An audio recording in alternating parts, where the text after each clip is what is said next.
Hi, and welcome to another edition of Let's Talk About Ghosts. Hello. Hello. So we found a program on Tubi, which is a really good documentary. And I'm saddened to say that there is sequels to it that we've just not been able to find anywhere. There's like Seven. Well, in total there's 7, but there's 6 additional episodes, supposedly, but we can't find them, which is too bad. This show is called The Blackwell Ghost, and it is a 1-hour documentary on, like I said, on Tubi, and it was good.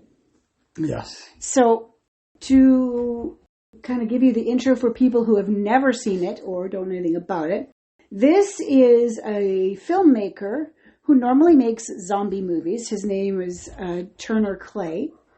And he thought he would like to prove that ghosts exist after seeing a clip of a video where it looked like there might have been a ghost in a hotel room or something.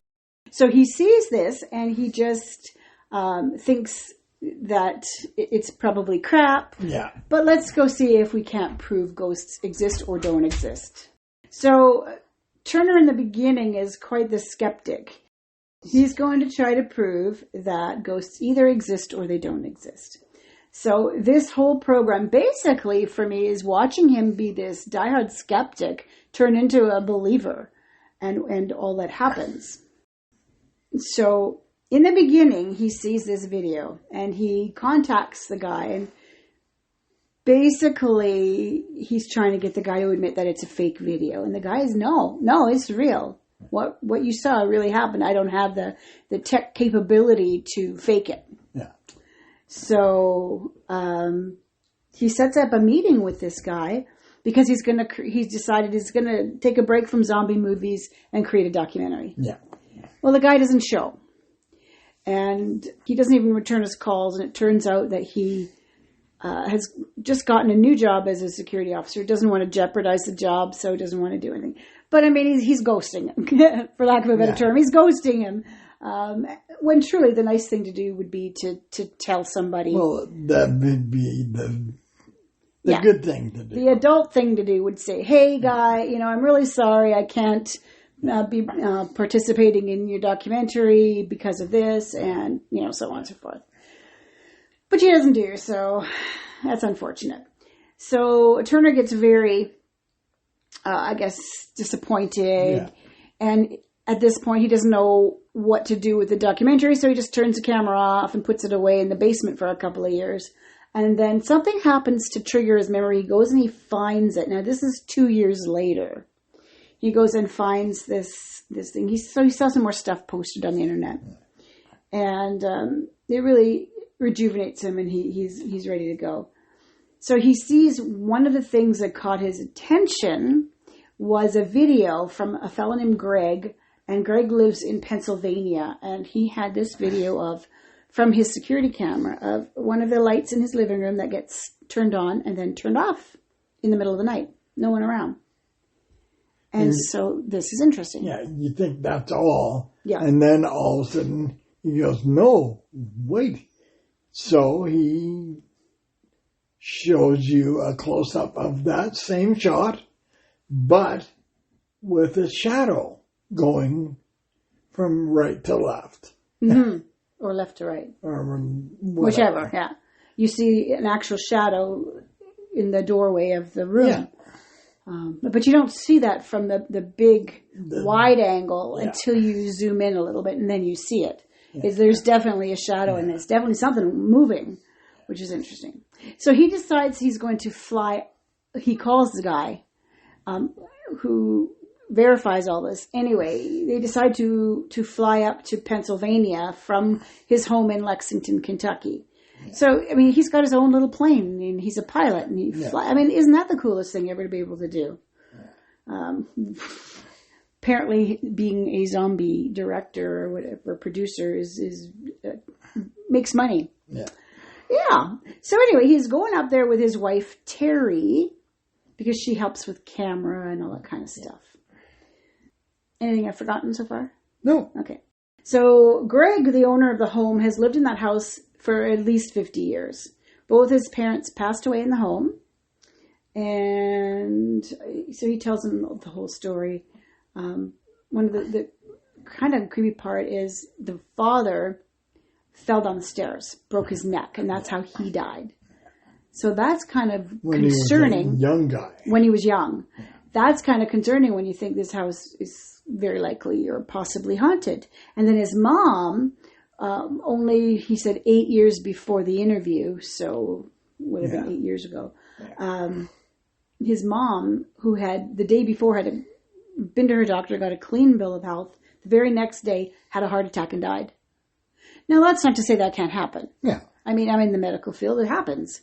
But it's kind of creepy. Yeah. You know, and one of the questions was, do you think she saw something that maybe scared her enough to have a heart attack? Well, that's possible because the whole family knew that there was a ghost in the house. They all knew it was haunted. So that's kind of interesting. He gives him the tour of the house, shows him how noisy footsteps are, because he hears footsteps frequently coming up the stairs, and they stop just outside his bedroom door. Yeah. And it's like hardwood floor, so you hear the creaking and groaning of the wood. Yeah. Really, really cool stuff. But he says that it never messes with him. The ghost never messes with him. Very respectful of his space. Doesn't go in his bedroom, just kind of stops on the outside of the door and stays there all night on the other side of the door. And he opens and closes the cupboards. And, you know. Yeah, but doesn't go into his bedroom. That's kind of his safe space, he says. Yeah. So, and he's not scared. He's not scared at all living in his home, which is really good. Well, that's... If he was scared, he would be done. Well, yeah. So anyway, 3 weeks later, after Terry and Turner go home, 3 weeks later, he gets a call from this guy. And the guy says that he's going to go away for a few weeks. And would you like to come and spend a couple of nights in my place? And maybe you can see the ghost for yourself. Yeah. Well, they say, yeah, let's do that. So they go to the house and start, looking around. He's taking a bunch of equipment. Now, this is a TV or a movie producer. So he's got cameras and kind of stuff. Doesn't have, the typical ghost hunting stuff, because this guy's not a ghost hunter. Yeah. So it doesn't have voice recorders or anything like that. Yeah. That's interesting. This is all going to be visual evidence. Cameras, still shots, security cameras, that kind of stuff. Yeah. So what Greg had said was there was a story, this was part of the tour earlier, that there was a woman who lived in the house and she was batshit crazy. And her husband knew that she was batshit crazy, but I guess they just, back in those days, you just stay together, even though you're both nuts. Anyway, it was known that but she killed at least 7 children from the neighborhood. Kids would go missing. And apparently she dismembered them or cut them up. And there is like a well in the basement. There's always a well in the basement. There's a well in the basement, and she threw the body parts down the well. If that isn't creepy, I don't know what is. So the well is capped off now with one of those storm drain manhole covers. That's the word, manhole cover. So it's got one of those on it. So anyway, that's interesting. So they go downstairs, and that's one of the places where they set cameras up because, that's cool.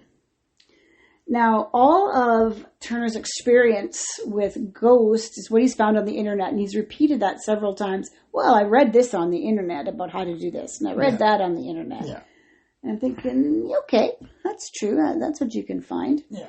So one of the things he says is he says that he's heard that one way to find a ghost is, to put an X on the coffee table. So he puts on the coffee table in the living room this X made out of toilet paper. And then he puts a ball on top because ghosts like to play with balls. Okay. You can tell he was reading on the internet because that's kind of silly stuff. But anyway, so he puts this little rubber ball on the center of the X. And then they decide that at that point they're going to get ready for bed. So in the first night, in the middle of the night, you see the lights go off and on. again. And then the basement door is opened when they wake up in the morning. Yeah. When they get up in the morning, even though the basement door is open, and they just don't really know if they left it open or not. Yeah. So then there's night 2. And as he's getting ready for bed, he's commenting on the fact that he really doesn't think the place is haunted. His quote was, "This house may be haunted, but I don't think it is." Yeah. Well, at 1:27 in the morning, footsteps come up the stairs, and it's just like somebody walking up the stairs on that hardwood floor, the creaking and everything. And then there's a loud bang as the ghost says, "Hold my beer." This is actually, I'm sorry if this is a spoiler for anybody. I'm kind of doing this whole recap because it's so fascinating what happened. The smoke alarm starts going off, which really wakes him up. So that's when Turner gets up. Yeah, and he goes downstairs. He opens the door. You can see the smoke, but you don't know how bad it is. He goes down the stairs. The basement door is reopened. And he's freaking out because he knows he's closed it from the last night. So he goes in and he sees all the elements on the stove are on, the oven's on. Turns it all off. And turns around and sees the basement door open again. That's when he's really freaked out. And he locks the door. Sprints up. Yeah. But he locks the door first with the skeleton key. Yeah. But he sprints up the door, throws his wife in the room, and locks the door. You could hear him locking the door. Yeah. He was scared at this point. Yeah. Like, really scared. Yeah. So they flash after this to the next morning. Now, I would love to have known what happened in that time between him going upstairs and telling her everything and the next morning. They must have slept at some point. But he was looking pretty haggard the next day, so maybe not. Anyway, the next morning, he decides that he wants to research the house a little bit. Yeah. And so he contacts the local archives, newspaper archives or library or whoever he contacts and gets 4,000 copies of news articles from the 1941. Well, from 1939 to 1941. And he's going through. And he finally finds an article about this story that the gentleman told him, Greg told him, March 21st, 1941. There's a picture of a house. And he looks at this house, and it is the house he's staying in. Yeah. That's the house. And the article is of a woman who killed 7 people. And her name was Ruth Blackwell. Yeah. And he says, as he's going through all this, this article is validating everything that was said. Yeah. And he says, this documentary that I thought was a joke is taking a very different turn. They were only going to stay 2 nights. He decided to stay a 3rd night. And that's where it gets interesting. Yeah. So the very last night, or during the day, he goes downstairs to check out the basement. And he takes the cover off the well and almost pukes. Yeah. I guess it was a very bad smell. Well, it's old, stale, stagnant water. Well, he showed the water. Yeah. It was black. Kind of red. Yeah, it didn't look good. And he sticks this string down, or a weighted string or something, to check the depth of the well. And it went down well over 60 feet. Well, the string was 60 feet, and it probably was further than that. But he says at least 60 feet. So that was interesting. He manhandles the cover back into place and tries not to puke in the process, because I guess it must have smelled pretty bad. Yeah. So later that evening, there's a thunderstorm. It's raining, windy, thunder flashing. Yeah. And then he says, and I thought it was funny, well, I've been having a lot of equipment issues. Cameras are dead. The batteries won't charge. And it's going to be a fun night, because we all know in Ghosty Land what that means. Yeah. That means that we're still holding that beer, because she's getting ready to make her presence known. So they did still have a couple of cameras, so that's good. night vision cameras that they put in their bedroom. 2 cameras. Yeah, 2. Yeah, I said a couple. So, So those cameras stay in the bedroom on them, basically. So I guess if anything were to come in the room and murder them at night, they'd have it on film. Yeah. Yeah. At 11 minutes after 2, he gets an alarm on his phone that the power is out and the security thing is going off. Yeah. And he looks at the window and the power's on in the neighbors' homes. Yeah. So it's just his house. And he thinks, okay, that's probably a breaker. Yeah, no.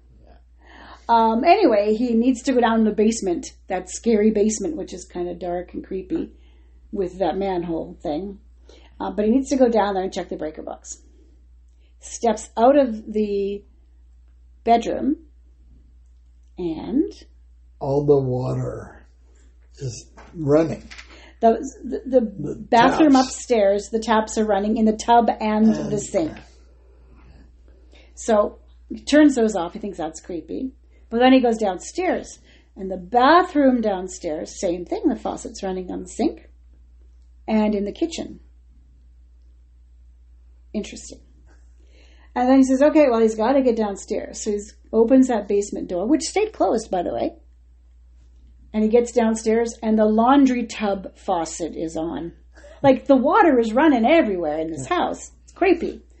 Anyway, he makes his way over to the breaker box. And it's dark, you know. You can't see. Can't see anything. All you can see was through your camera. Yeah, his camera. Anyone who's ever used that knows that's all you see. That little LG. That little square.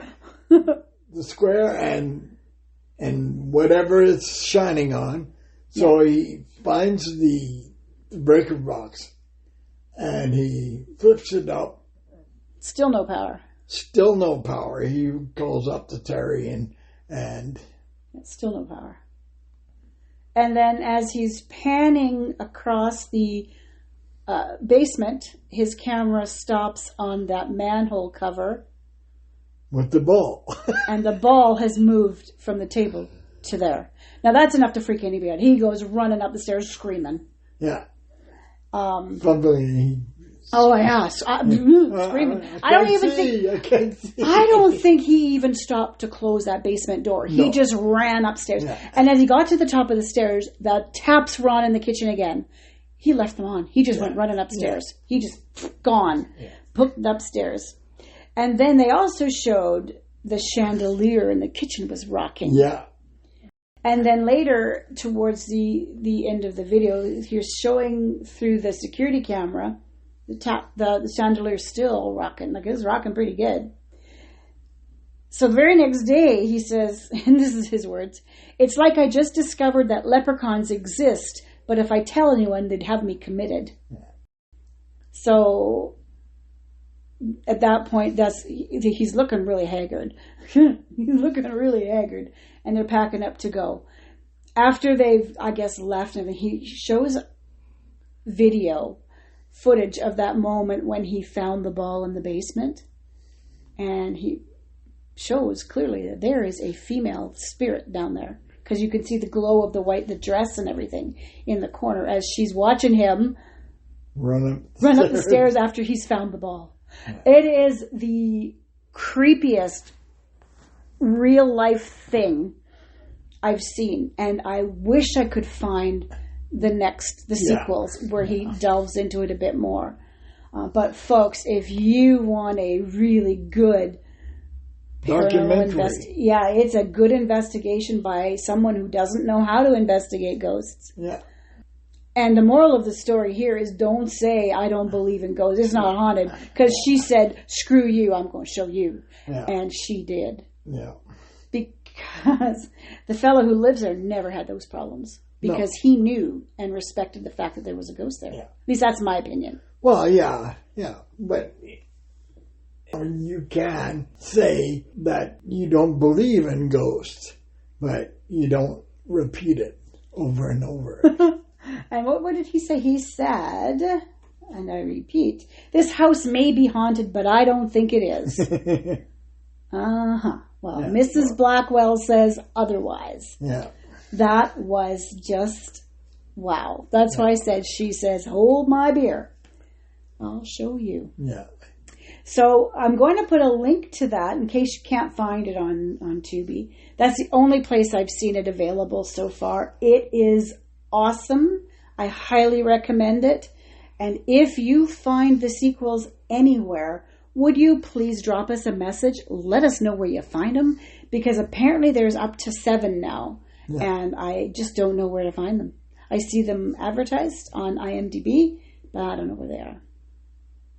Yeah, and we would love to see more. Yeah. So that is our episode for today.